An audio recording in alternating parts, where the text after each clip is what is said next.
Welcome to Semantic Web Technologies, Lecture 5, Knowledge Representations, Part 2. This is Part 3 of the lecture. Today, we want to talk about the Tableaux algorithm for the description logic ALC. First, let's recapitulate the Tableaux algorithm.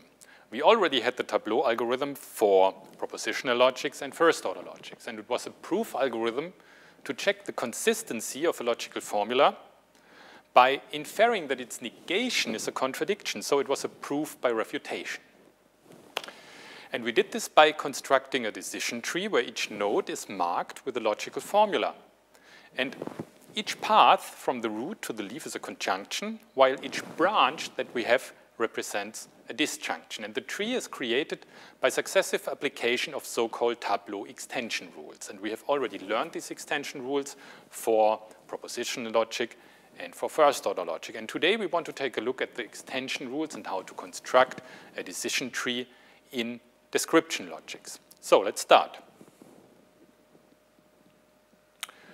First of all, we have to transform the given knowledge base in the so-called negation normal form. This is necessary because we try to put the negation directly in front of atomic classes. So we put it as far as possible into the braces of the formula.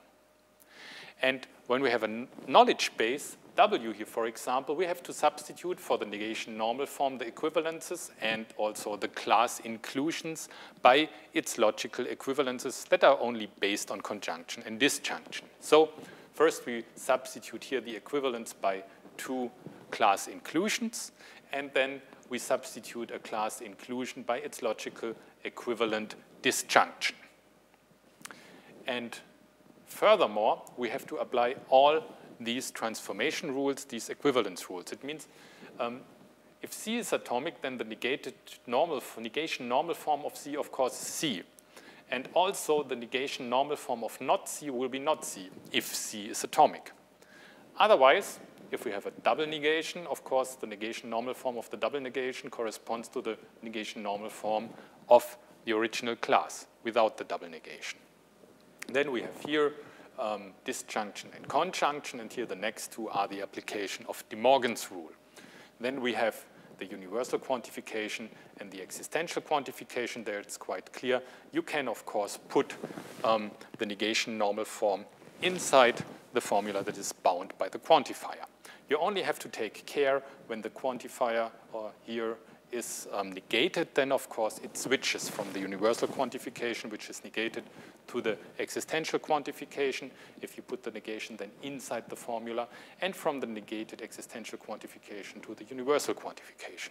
So, in the end, your original knowledge base and the negation normal form of the knowledge base, they are logically equivalent.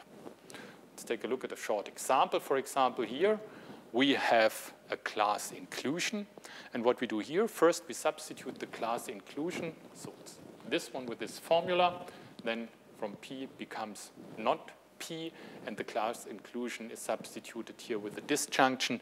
And furthermore, we see here a negation outside of the braces. We put this inside with the help of De Morgan's laws. This is that one. And then we might come up with, we make from the disjunction, we will come to a conjunction. So this is then the negation normal form of our formula, of our original formula. Okay, when we have the negation normal form, then we can apply the description logic Tableaux extension rules. Let's take a look at them. Here are the extension rules for description logics. And they are split into an upper part, which is applied directly to the knowledge base. This is underlined in blue. And a lower part for formulas that are already in the decision tree. Let's start with a part in the knowledge base. So if we have in the knowledge base already in the A box a class instantiation with the individual A and the class C, we can add this, of course, to the decision tree. Likewise, we can do that with an instantiation of a role. If we have a role that connects individual A and individual B, and it's already in the A box, we can put this down in the decision tree. And furthermore, if we have a class in the knowledge base C, and if we have an already known individual A, we can instantiate this class with individual A and put this into our decision tree. Okay, then let's take a look at the formulas in the decision tree. There we have, of course, conjunctions and disjunctions, and these two comply to the already known alpha and beta rules. So it means if we have here a conjunction already in the decision tree, which is instantiated on an individual A, then we can put C of A and D of A, the instantiation of both of these classes, into the same path of the decision tree. Otherwise, if we have a disjunction, we have to split the path, and on the right side we put C of A, and on the left side we put D of A. Quite simple. The next two rules, they apply to the quantifiers, and they are a little bit different from the quantifier rules that we know from first-order logic, simply because here the functionality of the quantifiers is a little bit different. You know, in description logics, the existential quantifier is applied to a role, and the range of the role or of the property here is restricted to class C. So therefore, if we have in the decision tree already an existential quantifier on role R restricted to class C, instantiated on an individual A, we might add the relation R with the individuals A and B into our tree, our decision tree, and might also infer that there must be, of course, this individual B, which is new, and this individual must be of class C because of this class restriction here. So C of B for a new individual B will be, together with R of AB, added to the already existing decision tree. For the universal quantification, it's quite similar, only that there already A and B must already exist, instantiated with the role R inside the decision tree, and then you might add that B also must belong to class C to the decision tree.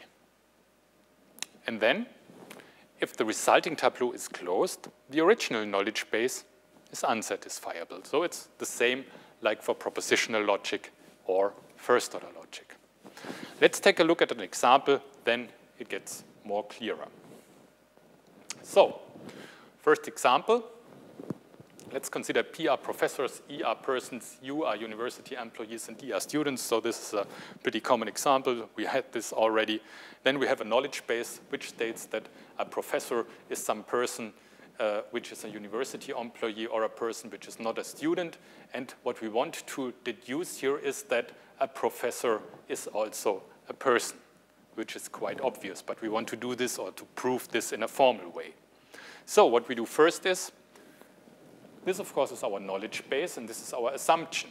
And then we have to add the negated assumption, what we want to prove, if this is a logical consequence, to our knowledge base. So we transform this into first a disjunction, and we negate this, and then we get a conjunction with the help of the De Morgan's laws. And this is the negated query or assumption that we have here. And we instantiate this on an individual, because we propose there must be an individual that fulfills the negated query. If it is so, if we now detect a contradiction, then we know there does not exist some individual that really fulfills this, and because it was the negation, then the opposite holds.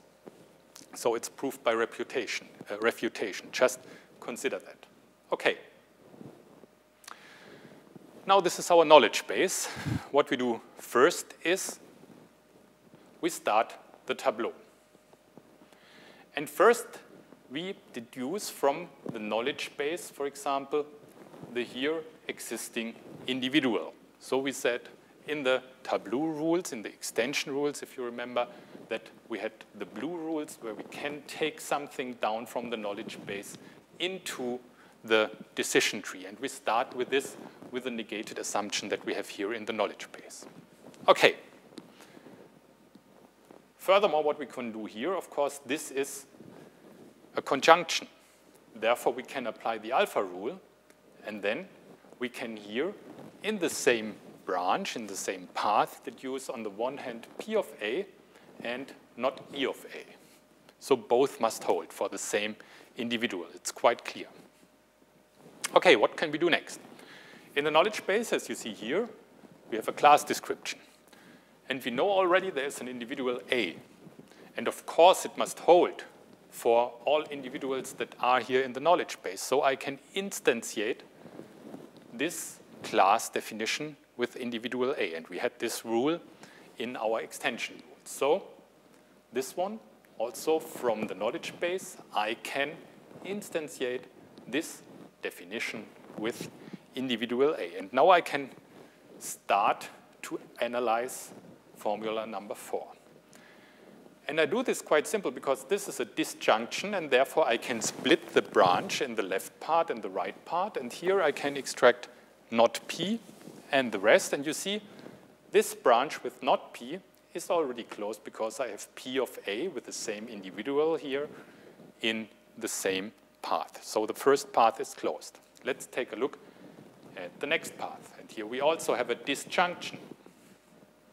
Okay, here the disjunction is pretty easily solved because the first part here is instantiated with A is the first branch, and the second branch here also instantiated with A.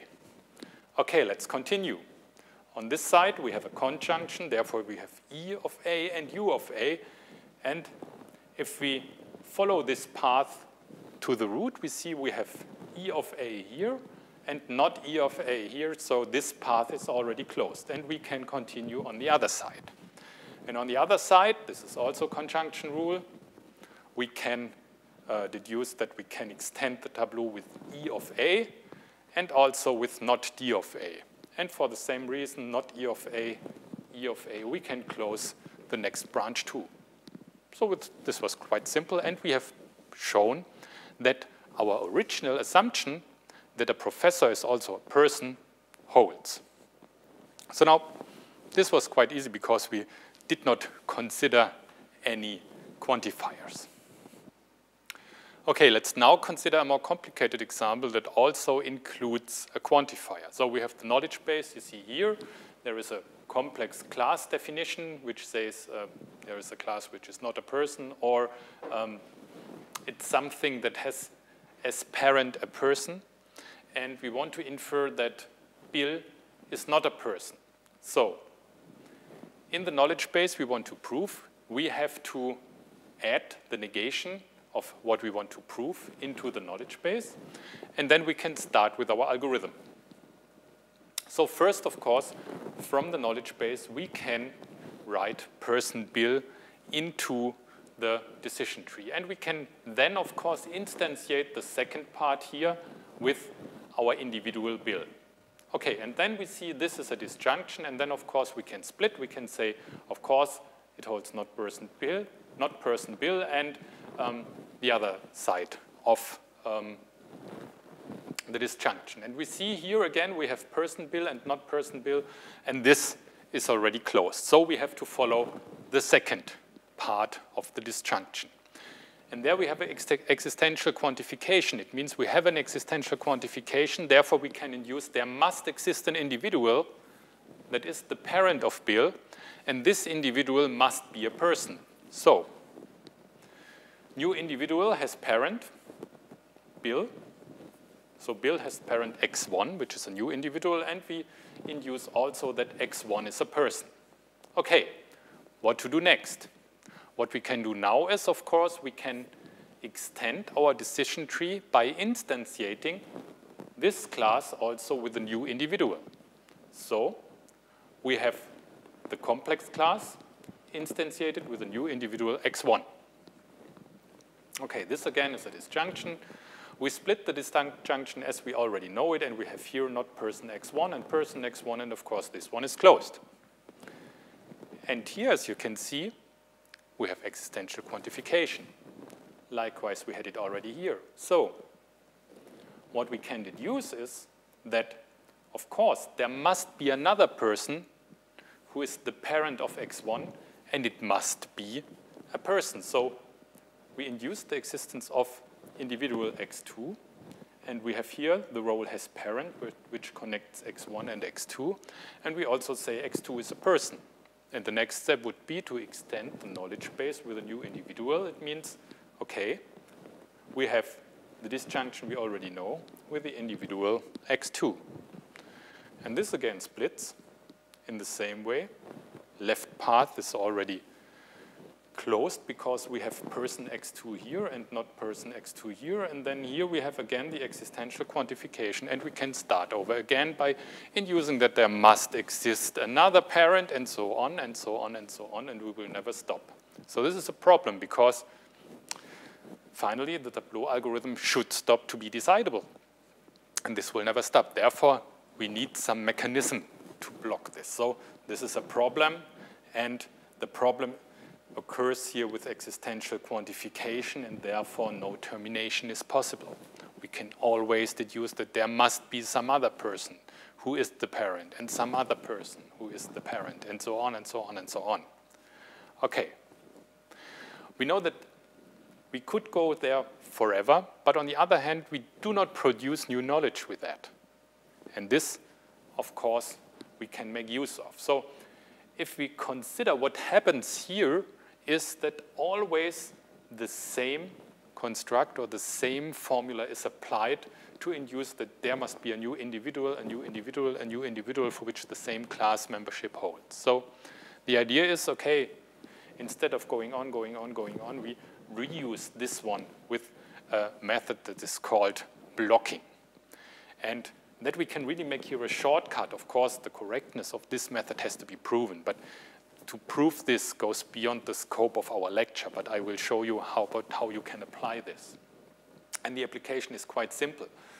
If you come into the situation where you see there you have an instantiation of a new individual again and again, and there is no new knowledge that can be deduced from that, then you simply compare the class extension of your known individuals, and you have the class extension for Bill. You see that Bill, okay, has been already instantiated with a class person, and here also with the original class over there, and also here with the class that is bound by this existential quantifier.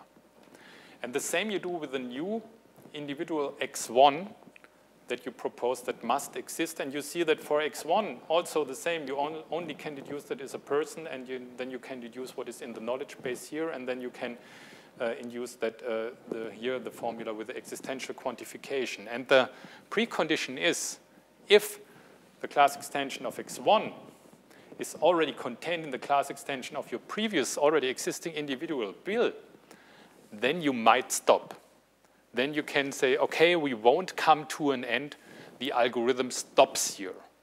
But beware, the path then is not closed. Only the algorithm terminates. So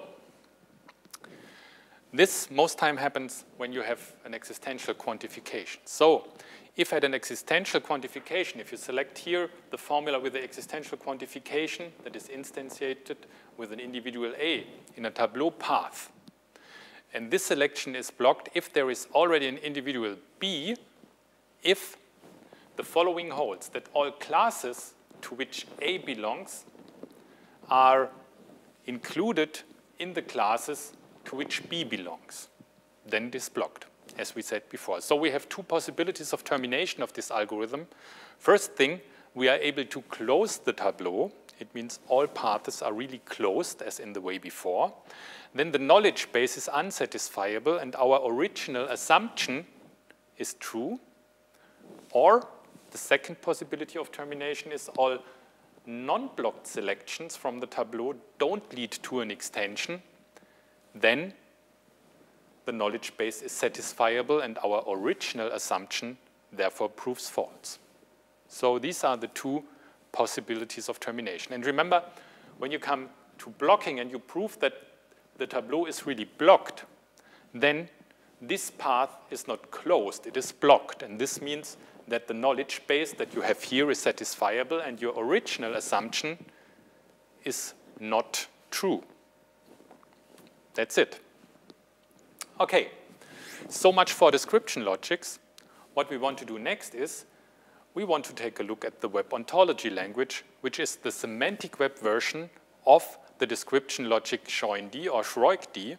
And of course, this has a special language, a special syntax, but its semantics in the end comes to the description logic that we have already talked about.